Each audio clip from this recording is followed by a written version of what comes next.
ইন্নালিল্লাহ বলার প্রশ্নই আসে না। যে বলবে তার ঈমান নষ্ট হয়ে যাবে। সে সাদ্দামের ফাঁসির রায় কার্যকর করছে শিয়া বিচারপতিরা। মুনাফিক ও গাদ্দার দ্বিতীয় সবচেয়ে বড় শত্রু হচ্ছে ইরান এবং শিয়ারা। এটা আমাদের মাথায় রাখতেই হবে।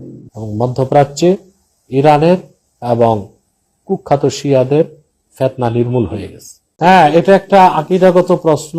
এবং আসলে বাংলা গেলে তো হুজুগে বাঙ্গাল। এই দেশে তো আমরা এমনও শুনি অনেকে ওই খামেনির বিপ্লবকে ইরানে ইসলামী বিপ্লব বলে।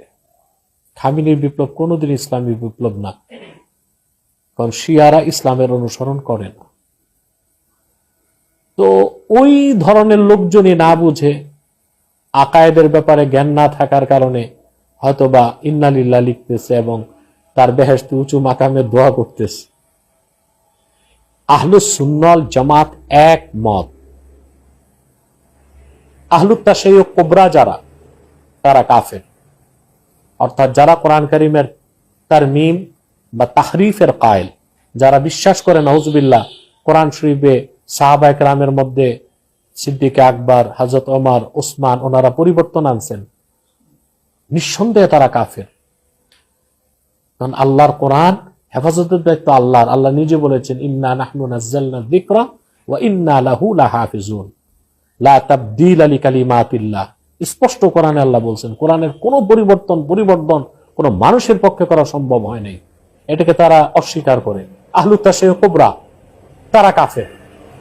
যদি সে সেই পন্থী হয়ে থাকে তাহলে তো ইন্নালিল্লাহ বলার প্রশ্নই আসে না। যে বলবে তার ঈমান নষ্ট হয়ে যাবে।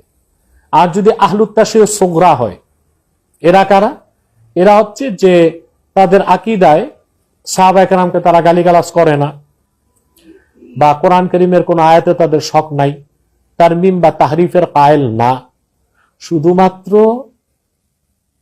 হযরত আবু বকর, হযরত ওমর, হযরত ওসমানের উপর হযরত আলীর ফজিলত প্রমাণ করতে চায়, ফাওকিয়ত। তাদেরকে আমরা বেদাতি বলি, আহলুত তাশাইয়্যু সুগরা। সে যদি সেই পন্থীও হয়ে থাকে তবু ইন্নালিল্লাহ বলার কোনো সুযোগ